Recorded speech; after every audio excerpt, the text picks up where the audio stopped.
రోజుల పాటు అన్స్టాపబుల్ ప్రభుత్వాధినేతగా ఉన్నారు అని అంటే అది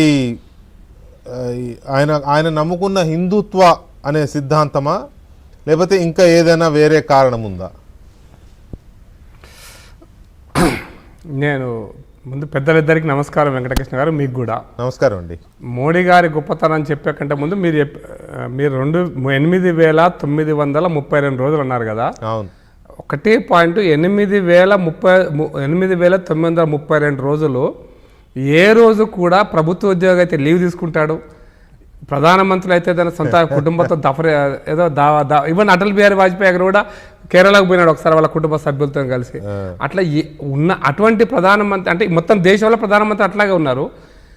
ఒక్కరోజు కూడా ఈ 8,932 రోజుల పాటు లీవ్ తీసుకోకుండా తన సొంత తల్లిగారు చనిపోయిన రోజు కూడా ఉదయం 9 గంటలకు ఆ యొక్క సెరమనీ అటెండ్ చేసి, ఆ కార్యక్రమాన్ని అటెండ్ చేసి మళ్ళీ 11 గంటలకు ఆఫీస్కి వచ్చి ఆఫీస్లో ఫైల్స్ ఇచ్చినటువంటి లేదా ఆఫీసులో తన యొక్క పూర్తి ప్రధానమంత్రికి చేయాల్సిన పనులు చేసినటువంటి ప్రధానమంత్రి తల్లిగారు చనిపోయిన తర్వాత కూడా మళ్ళీ ఉదయం పూటనే కంప్లీట్ చేసుకొని మళ్ళీ వచ్చేసాడు.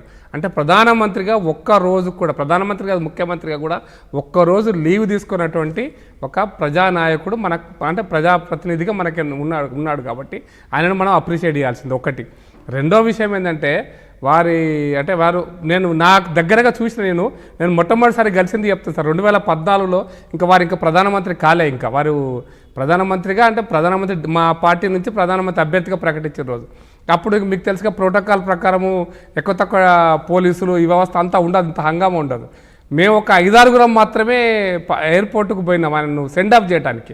బహిరంగ సభకు వచ్చిండు, బహిరంగ సభ కార్యక్రమం అయిపోయినాక సెండ్ ఆఫ్ చేయడానికి ఒక 5-6 అయితే అప్పుడు పోలీసులు లేరు కాబట్టి ఆ బేగంపేట ఎయిర్పోర్ట్లో లాన్ నుంచి ఇటు ముగ్గురం నడుచుకుంటూ మాట్లాడుకుంటూ పోయినాం. హెలికాప్టర్ ఫ్లైట్ దాకా పోయిన తర్వాత ఆయన 3 మెట్లు ఎక్కిండు. అప్పటిదాకా 2 ఫోటోలు వచ్చినాయి. అరే ఆ గ్రూప్ ఫోటో నైలియనా, గ్రూప్ ఫోటో లేనాక్యా అని చెప్పి మళ్ళీ 4 స్టెప్స్ ఎక్కి మళ్ళీ దిగొచ్చి మాతో నవ్వుకుంటూ ఫోటో దిగా సాయంత్రం అప్పుడు 6 గంటలకు 7 గంటలకు లైట్ లేకుంటే లైట్ దాలు అని చెప్పి లైట్ ఎప్పించి ఫోటో దిగి 2 నిమిషాలు మాతో నుండి మళ్ళీ ఫ్లైట్ ఎక్కిపోయినాడు. అంత సింపుల్గా మనకు అనిపిస్తుంది అలా ఆయన ప్రధానమంత్రి అయినాడని. ఇంకొక చిన్న ఎగ్జాంపుల్ చెప్తాం. మా మిత్రుడు మీ అందరికీ అప్పుడు మా బీజేపీ జనరల్ సెక్రటరీ ఉన్నాడు, స్టేట్ జనరల్ సెక్రటరీ గౌతమ్ రావు గారు.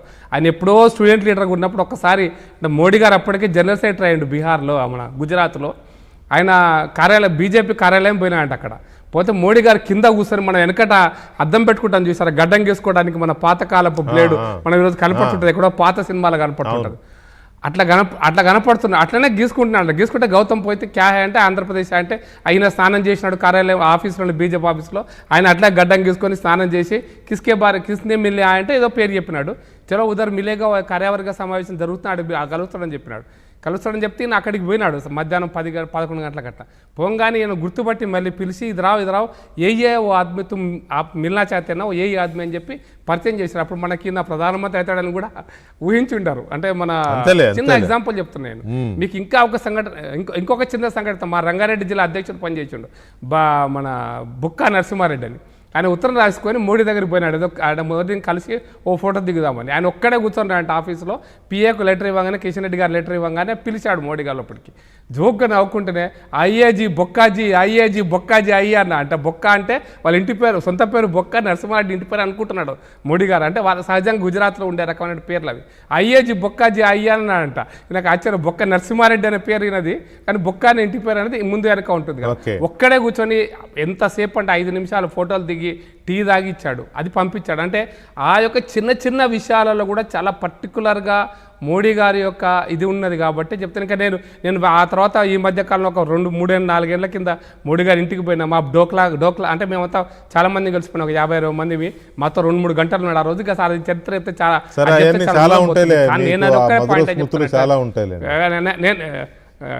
అయితే ఒక్క పాయింట్ చెప్పదలుచుకున్నాను సార్. నేను ఒకటే point, Modi is a leader.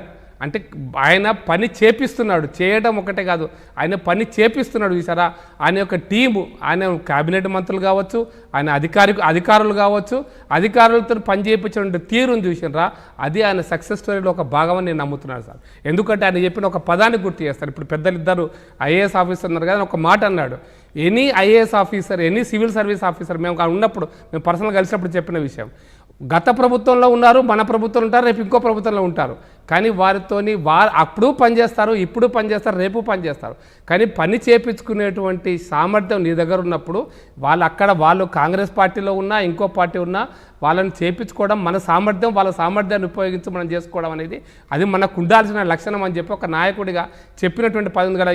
వీళ్ళు ఇది వాళ్ళు ఇదాన్ని మనం ఆయనకు దగ్గర ఈయనకు దగ్గర కాకపోతే మాకు చీఫ్ సెక్రటరీ వద్దు, మాకు ఈయన సెక్రటరీ ఉండొద్దు, ఈయన కలెక్టర్ ట్రాన్స్ఫర్, ఇవన్నీ కూడా ఇదే ఆఫీసర్తో నేను పని చేపిస్తాను, ఇదే ఆఫీసర్తో నేను నడిపిస్తాను అని గుజరాత్లో ఎవరైతే అంతకుముందు నా ఆఫీసర్స్ అందరినీ కూడా మోడీ కాలంలో పని చేయించాడు. అదే ఎగ్జాంపుల్గా మాకు చెప్పాడు ఇంటికి పోయినప్పుడు ఒకరోజు.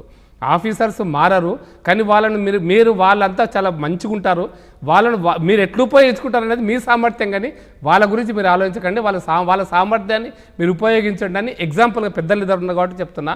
అది మోడీ గారిలో ఉన్నటువంటి చాలా గొప్ప విషయం, గొప్ప లక్షణం కూడా. ఆ లక్షణమే ఈరోజు అంటే మంత్రివర్గ సభ్యులను పనిచేయించడం, ఆయన బ్యాక్ ఆఫీస్ను పనిచేయించడం, ఇవన్నిటితో పాటు ఫైనల్ ఒకటే మాట చెప్తాను సార్. నాకు అర్థమైనంత వరకు, నేను విన్నంత వరకు, చాలామంది చెప్పారు కూడా, మోడీ గారు ఎంతసేపు అయితే మాట్లాడతారో, అందరూ మాట్లాడతారు, ఉపన్యాసం ఇస్తారు అనుకుంటారు, కానీ మోడీ గారు is the best listener also sir, best listener. చాలా విషయాలలో ఇప్పుడు మీరు కూడా వెంకటకృష్ణ గారు మీరు ఒక మెయిల్ పంపించి ఒక ప్రత్యేక అయినటువంటి ప్రోగ్రామ్ ఉంది నా దగ్గర, ఒక ఒపీనియన్ నేను చెప్పాలనుకుంటే కూడా అది మొత్తం చూసి అవసరమైతే మోడీ గారు మిమ్మల్ని పిలిపించుకొని అరగంట మాట్లాడతారు దాని విషయంలో. ఇట్లా చాలా ఉదాహరణలు ఉన్నాయి. ఐ థింక్ నాకు తెలిసి జేపీ గారికి కూడా అటువంటి ఉదాహరణలు ఉండింటాయి, జేపీ గారికి కూడా అనుభవం ఉండింటుంది. కాబట్టి నాకు తెలిసినంత వరకు చాలామంది మెయిల్ పెట్టి నేను కలుస్తామని కలిసి